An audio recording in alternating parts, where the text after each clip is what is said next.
आज हम इस वीडियो में भारतीय संविधान के अनुच्छेद 36 से 51 तक को समझेंगे। अनुच्छेद 36 से 51 राज्य के नीति निर्देशक तत्वों से संबंधित है और यह अनुच्छेद 36 से 51 भाग 4 में समाहित है। संविधान के भाग 4 में, जैसा कि आप जानते हैं कि संविधान का भाग 3 मौलिक अधिकारों से संबंधित है। संविधान के भाग 3 में मौलिक अधिकारों की व्याख्या की गई है। वैसे ही संविधान के भाग 4 राज्य के नीति निर्देशक तत्व से संबंधित है और इसमें राज्य के नीति निर्देशक तत्वों की व्याख्या की गई है। तो आज हम राज्य के नीति निर्देशक तत्व और 36 से 51 तक के एक एक अनुच्छेद और उनके उपखंड को गहन रूप से समझने की कोशिश करेंगे। तो आइए राज्य के नीति निर्देशक तत्व के बारे में कुछ बेसिक जानकारी पहले हम इकट्ठा कर लें कि भारत का राज्य का नीति निर्देशक तत्व है क्या।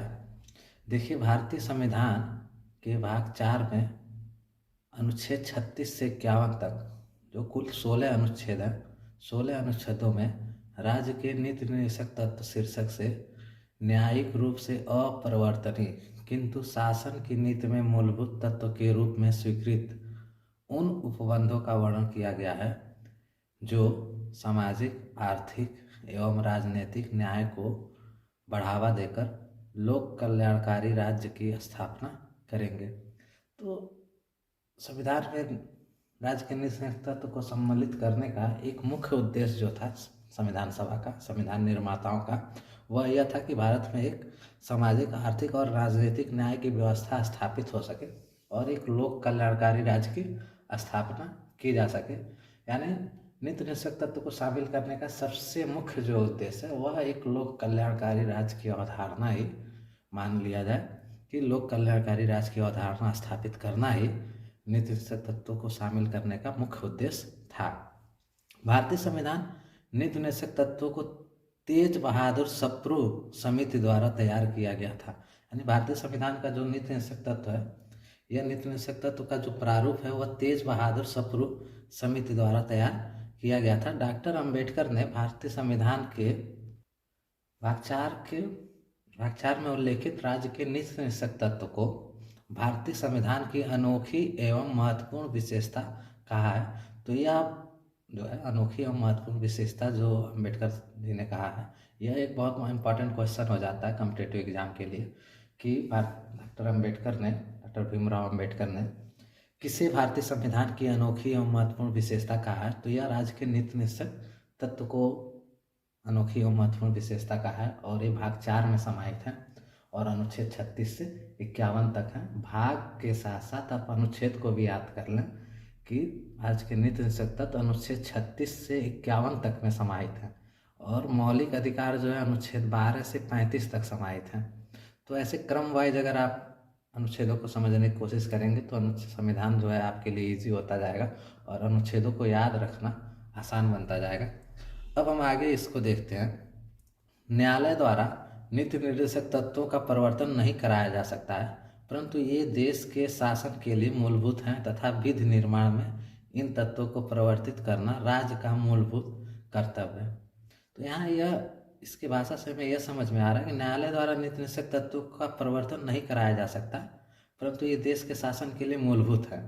मतलब जैसे भाग 3 में जो मौलिक अधिकारों की व्यवस्था की गई, मौलिक अधिकारों की हनन की स्थिति में जो देश का नागरिक है वह न्यायालय की शरण ले सकता है और राज्य पे यह दबाव बनवा सकता है न्यायपालिका के द्वारा कि उनके मौलिक अधिकारों का हनन ना हो और मौलिक अधिकार उनके सुरक्षित रहें।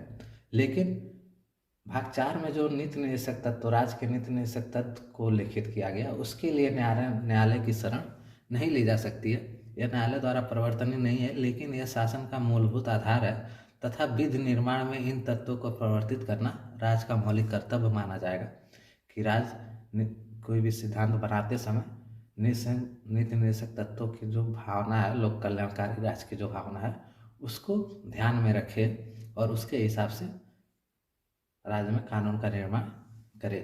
राज्य के नीति निर्देशक तत्व में आर्थिक, सामाजिक, प्रशासनिक सिद्धांत अंतर्निहित हैं। मतलब जो नीति निर्देशक तत्व है वो भारत में आर्थिक, सामाजिक, प्रशासनिक सिद्धांत इसमें अंतर्निहित है कि आर्थिक समानता, सामाजिक समानता, प्रशासनिक सिद्धांत जो है, ये सब सारी चीज़ें नीति निर्देशक तत्व में निर्देशित की गई हैं।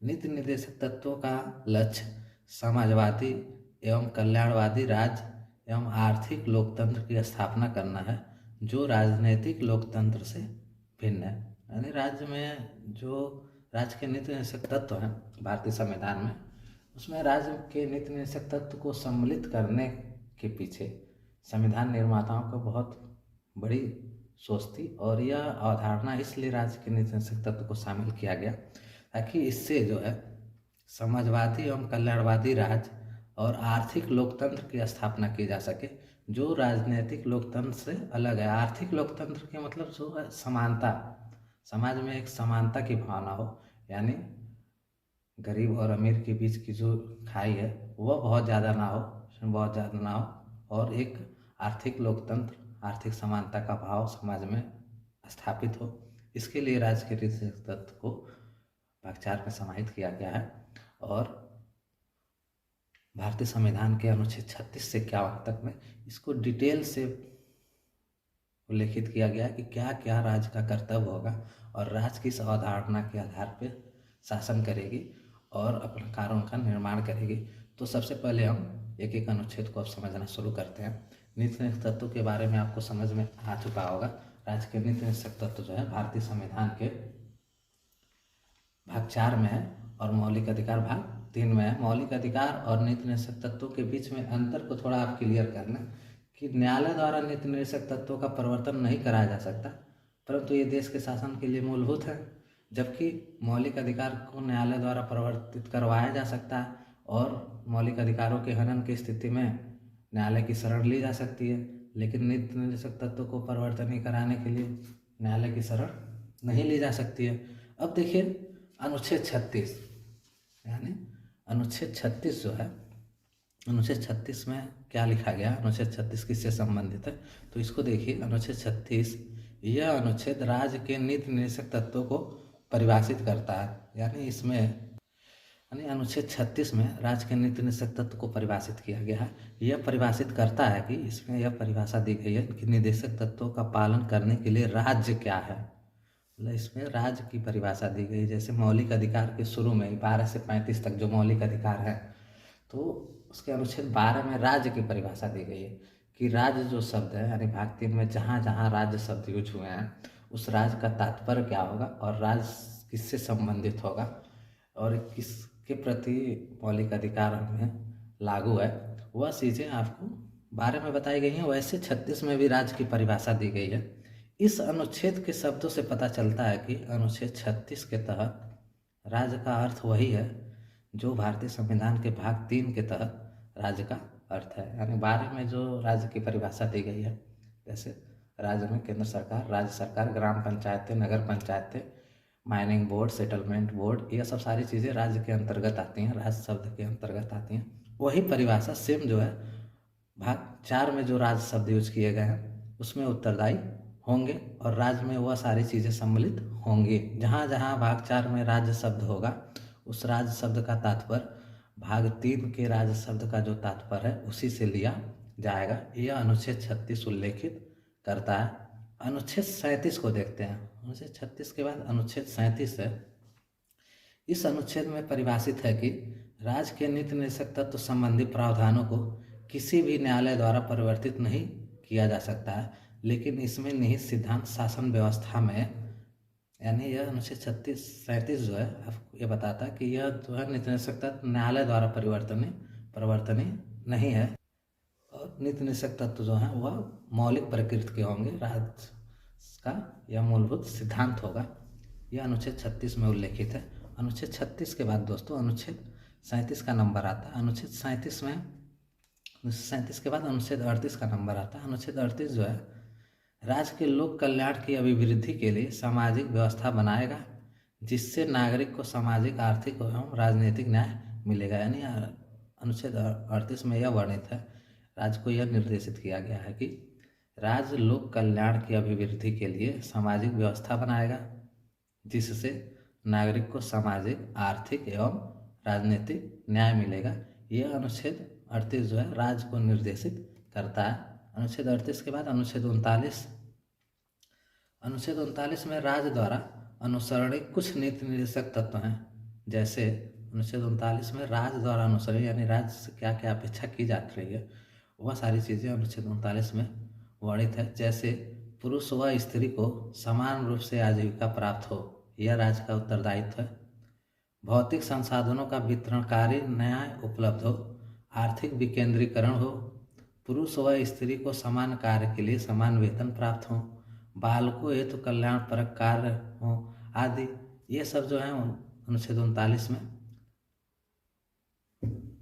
उल्लेखित है।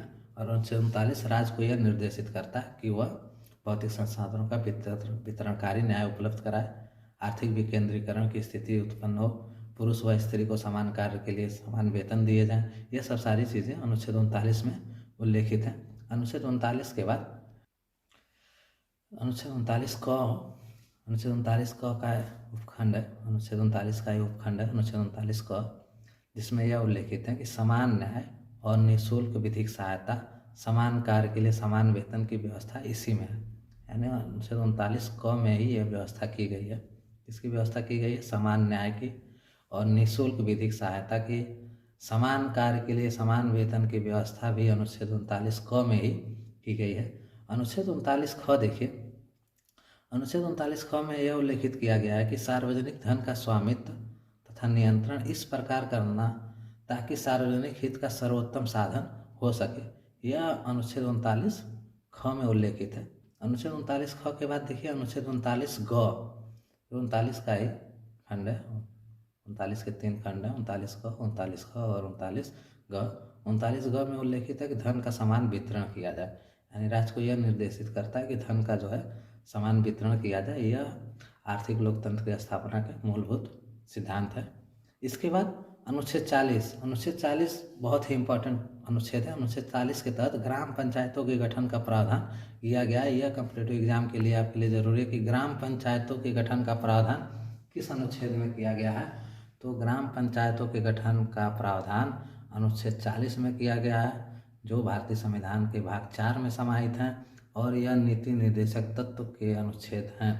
अनुच्छेद 40, अनुच्छेद 40 के बाद अनुच्छेद 41 में देखिए, अनुच्छेद 41 कुछ दशाओं में काम, शिक्षा और लोक सहायता पाने का अधिकार प्रदान करता है। यह अनुच्छेद 41 है, लेकिन यह मौलिक अधिकार से भिन्न है, इसके लिए हम न्यायालय में शरण नहीं ले सकते। उसके बाद अनुच्छेद 42 देखिए, अनुच्छेद 42 में के तहत काम की न्याय संगत और मानवोचित दशाओं का तथा प्रसूति सहायता की व्यवस्था अनुच्छेद 42 में की गई कि काम के लिए उचित पर्यावरण की स्थापना की जाए, न्याय संगत हो, जो काम के लिए न्याय संगत भी हो, और प्रसूति के दौरान आराम का भी प्रावधान इसी अनुच्छेद में किया गया है। अब उसके बाद अनुच्छेद 42, अनुच्छेद 42 के बाद अनुच्छेद 43, अनुच्छेद 43 के तहत कर्मकारों के निर्वाह मजदूरी, यानी कर्मकारों को उनके काम के लिए उचित मजदूरी दिया जाए, कुटीर उद्योगों का प्रोत्साहन का प्रावधान किया गया है। इसमें कहा गया है कि निर्वाहन के लिए जो काम अगर किसी से लिया जाए तो उसके जीवन निर्वाह के लिए उसे पर्याप्त धन भी दिया जाए और कुटीर उद्योगों के प्रोत्साहन पे भी राज्य ध्यान देगा, यह अनुच्छेद 43 में उल्लेखित है। अनुच्छेद 43 के क में के तहत, अनुच्छेद 43 क के तहत कर्मकारों का उद्योग के प्रबंध में भाग लेना वर्णित है, यानी जो कर्मकार होंगे वह उद्योग के प्रबंध में भी अपनी भागीदारी देंगे, यानी उनका राय लिया जाएगा उसके उद्योग के प्रबंध में भी, यह अनुच्छेद 43 क में उपबंधित है। अनुच्छेद 43 क के बाद अनुच्छेद 44 नागरिकों के लिए समान सिविल संहिता से संबंधित है, यानी अनुच्छेद 44 में ही समान सिविल संहिता जो यूनिफॉर्म सिविल कोड है, यूनिफॉर्म सिविल कोड की व्यवस्था अनुच्छेद 44 में राज्य को यह निर्देशित करता है कि वह समान सिविल संहिता को लागू करे, यह अनुच्छेद 44 उपबंधित करता है। अनुच्छेद 44 के बाद अनुच्छेद 45 होता है। अनुच्छेद 45 के तहत 6 वर्ष से कम आयु के बच्चों के लिए प्रारंभिक बाल्यावस्था की देखरेख और शिक्षा का उपबंध किया गया है, यह अनुच्छेद 45 है। अनुच्छेद 45 में 6 वर्ष से कम आयु के बच्चों की प्रारंभिक बाल्यावस्था की देखरेख और शिक्षा की व्यवस्था के बारे में उपबंधित है अनुच्छेद 45 में।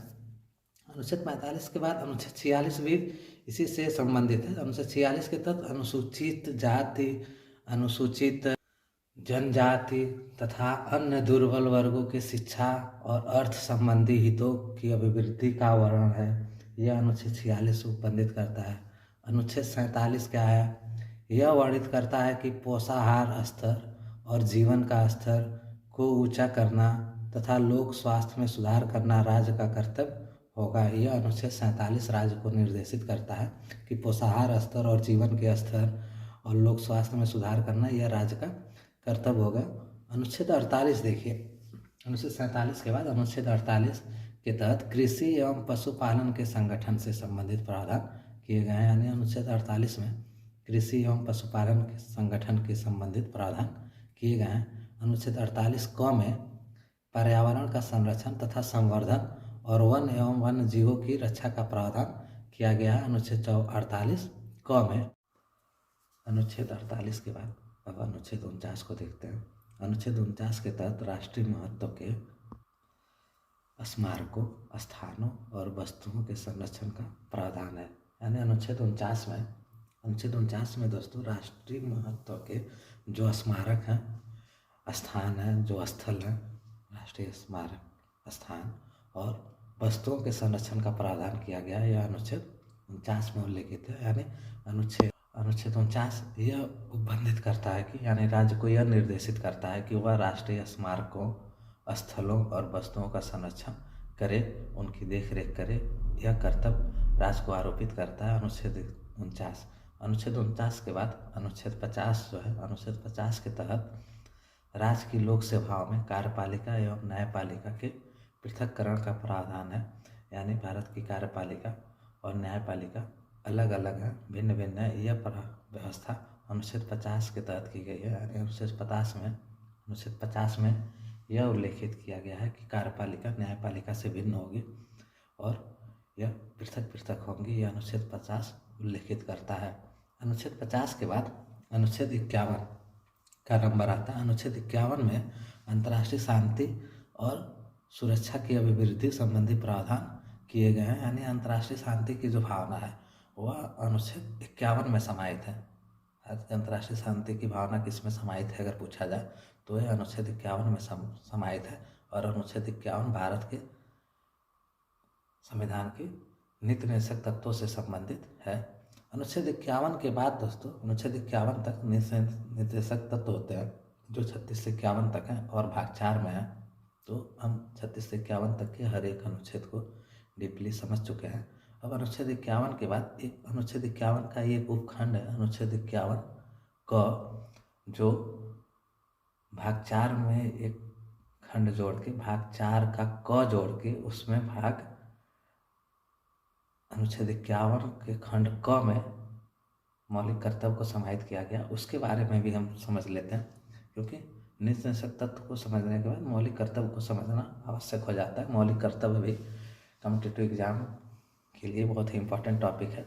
और मौलिक कर्तव्य के बारे में थोड़ा सी जानकारी आप हासिल कर लें कि मौलिक कर्तव्य को भारत के संविधान में कैसे सम्मिलित किया गया और यह कितने हैं, मौलिक कर्तव्यों की संख्या कितनी है, इसके बारे में जानकारी प्राप्त कर लेते हैं। तो देखिए मौलिक कर्तव्य जो है सरदार स्वर्ण सिंह समिति की अनुशंसा पर संविधान के 42वें संशोधन 1976 ईस्वी के द्वारा मौलिक कर्तव्य को संविधान में जोड़ा गया है। यानी मूल रूप से भारतीय संविधान में मौलिक कर्तव्य समाहित नहीं थे। बाद में 42वें संविधान संशोधन 1976 के द्वारा और सरदार स्वर्ण सिंह समिति की सिफारिश पे भारतीय संविधान में मौलिक कर्तव्य को जोड़ा गया है। और यह मौलिक कर्तव्य जो है इसे रूस के संविधान से लिया गया है। यानी मौलिक कर्तव्य की प्रेरणा जो है वह भारतीय संविधान में रूस से ली गई है। रूस के संविधान से मौलिक कर्तव्य को भारत के संविधान में समाहित किया गया है। और इसे भाग 4 के क में अनुच्छेद 51 क के तहत रखा गया है। मौलिक कर्तव्यों की संख्या 11 है। अगर क्वेश्चन आए कि मौलिक कर्तव्य जो है भारतीय संविधान में मौलिक कर्तव्यों की संख्या कितनी है, तो आप बताएंगे भारतीय संविधान में मौलिक कर्तव्यों की संख्या 11 है। और मौलिक कर्तव्यों से संबंधित जो अनुच्छेद है वह अनुच्छेद 51 क है। और जो भाग है मौलिक कर्तव्य से संबंधित वह भाग है भाग 4 क। यानी भाग 4 जो है नीति निर्देशक तत्व से संबंधित है और भारतीय संविधान का भाग 4 क जो है वह मौलिक कर्तव्य से संबंधित है, जिसमें अनुच्छेद 51 क को समाहित किया गया है। तो देखिए, मौलिक कर्तव्यों की संख्या 11 है, लेकिन मूलतः संविधान में 10 मौलिक कर्तव्य ही थे, किंतु 86वें संविधान संशोधन 2002 द्वारा 11वां मौलिक कर्तव्य जोड़ा गया है। तो वर्तमान में भारतीय संविधान में मौलिक कर्तव्यों की संख्या 11 हो गई है। तो दोस्तों, अब तक के वीडियो में हम मौलिक कर्तव्य तक जो है भारतीय संविधान को समझ चुके हैं और एक एक अनुच्छेद को आप समझे हैं 12 से 35 तक, जिसमें आपको सबसे पहले वीडियो में प्रस्तावना के बारे में ही, जो भारतीय संविधान का प्रियम्बल है, उसे ही समझाया गया था। तो आप एक सीरियल वाइज जो है अनुच्छेद को नोट करना है, एक जगह